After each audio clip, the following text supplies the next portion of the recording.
할렐루야. 7월 23일 속회 예배를 드리겠습니다. 우리는 지난 시간 고린도 후서의 말씀을 통해서 바울 사도가 고린도 교회를 방문해서 그들의 성적 방종과 타락함의 모습을 보고 그것을 경고함으로 인해서 그들이 변화되길 원했지만 세 번째에 걸쳐서 방문할 때까지 그들의 변하지 않은 모습을 보고 안타까워하는 모습을 우리는 보았습니다. 그리고 마지막에 그들이 회개하지 않은 사람들이 되었을 때 용서하지 않겠다고 강경한 태도를 보이는 것을 우리는 봅니다. 그랬을 때 누구도 피할 수 없는 회개를 그들은 하게 되었다라는 것입니다. 우리가 잘못하여 예수님을 떠나게 되는 일을 우리가 타협하는 일이 얼마나 많은지 모릅니다. 예수님께서 돌아오는 일만 있을 뿐이고 우리에겐 타협은 없다라는 것을 항상 기억할 수 있는 사랑하는 생수의 성도가 되길 소망합니다. 죄는요, 구원의 기쁨을 잃어버리게 하고 경건한 생활을 깨뜨리며 진리를 거슬려 복음의 빛을 가리게 합니다. 사랑하는 생수의 성도들이여, 회개함으로 인해 예수님의 제자됨을 회복할 수 있는 우리의 모습 되길 원합니다. 이를 위해 먼저 자신에 대해 회개해야 될 것을 살펴보고 항상 습관적으로라도 항상 우리가 언제나 어디서나 행하는 잘못과 아니란 마음으로 눈 감고 있는 우리의 문제들을 자세히 점검함으로 인해서 하나님께 나아갈 수 있는, 예수님과 더욱더 가까이 할 수 있는 신실한 제자 되길 원합니다.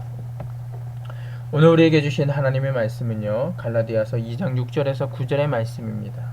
갈라디아서 2장 6절에서 9절의 말씀, 우리 이 말씀을 가지고 선교사를 파송한 안디옥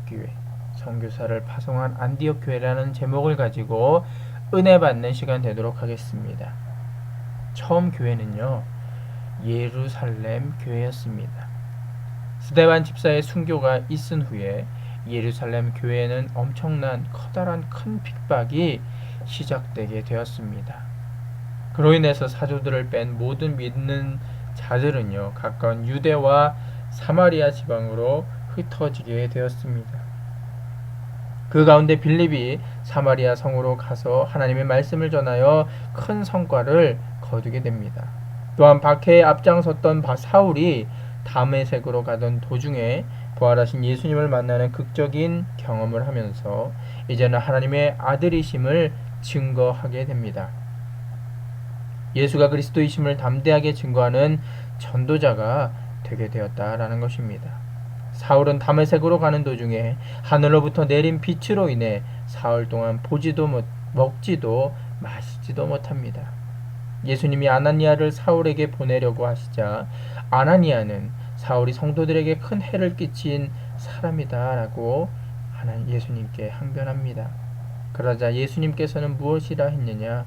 가라, 이 사람은 내 이름을 이방인과 임금들과 이스라엘 자손들에게 전하기 위하여 택한 나의 그릇이라 라고 아나니아에게 예수님은 이야기하십니다. 복음을 이방 사람들에게 전할 선교사로 부르신 것을 우리는 기억해야 합니다. 사도가 된 바울은 구브로를 시작으로 세계를 향하여 그리고 수도 로마에까지 복음을 전하게 됩니다. 바울은 예수님께서 자신을 이방인들에게 보내셨다는 점을 강조를 합니다. 그것은 바울 사도의 사명이고 삶의 존재 이유였습니다. 안디옥은 당시 로마 제국의 3대 도시 중에 하나였습니다. 예루살렘과는 정치, 경제, 문화적으로 비교가 되지 않는 인구가 50만이 넘는 엄청나게 큰 도시였습니다. 이곳에 복음이 전해진 것입니다. 그것도 예루살렘의 핍박을 피해 흩어진 사람들로 인하여 된 것입니다. 유대인들에게만 전해지던 복음이 헬라인들에게도 전해지는 계기가 되었습니다. 더 중요한 사실은 이 안디옥 교회가 최초로 이방을 향해서 선교사들을 파송했다라는 것입니다.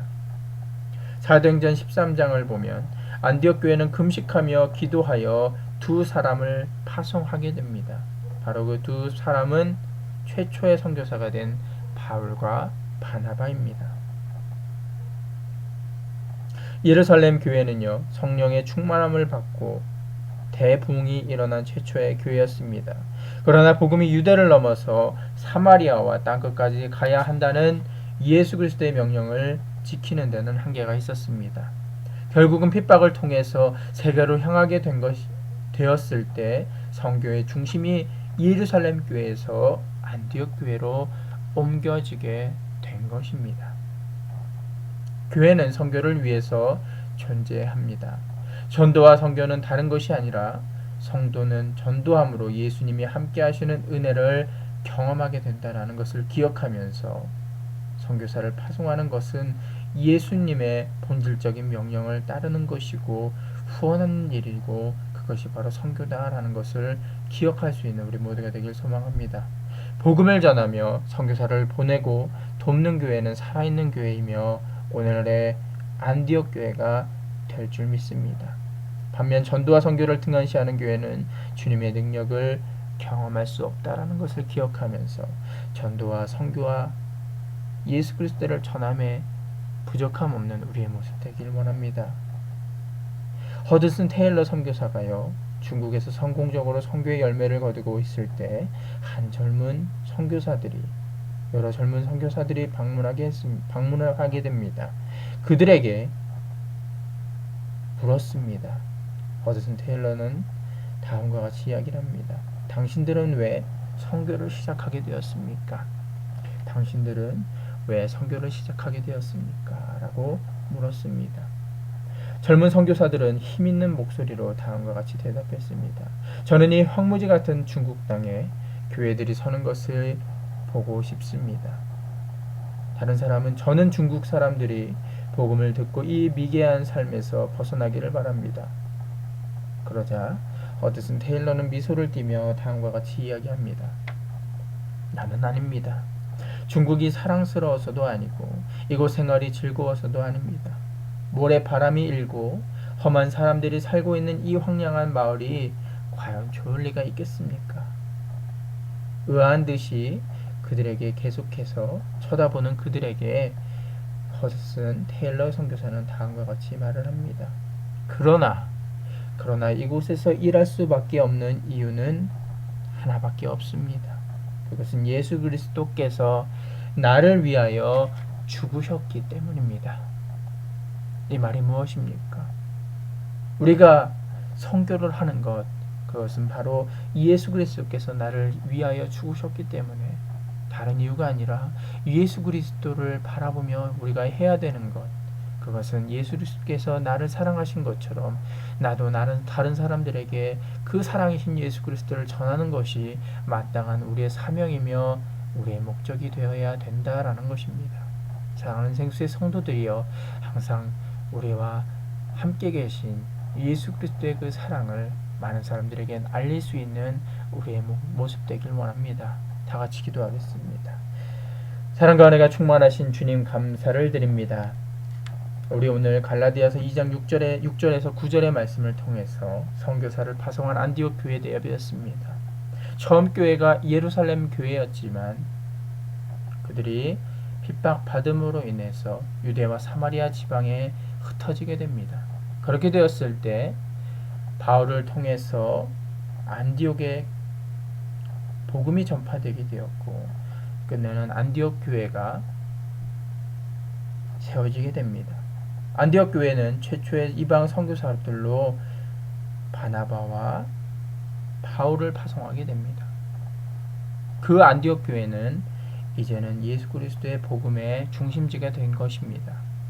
과거에 예루살렘 교회가 유대를 대표하는 최초의 교회였을지 모르지만 사마리아와 땅끝까지 가야 된다는 예수 그리스도의 사명된 모습을 전하게 된 것은 바로 안디옥 교회였습니다. 우리가 그런 안디옥 교회와 같이 선교에 힘쓸 수 있는 우리 사랑하는 교회와 우리의 모습 되게 하옵소서. 예수 그리스도의 이름으로 감사하며 기도드렸습니다. 아멘.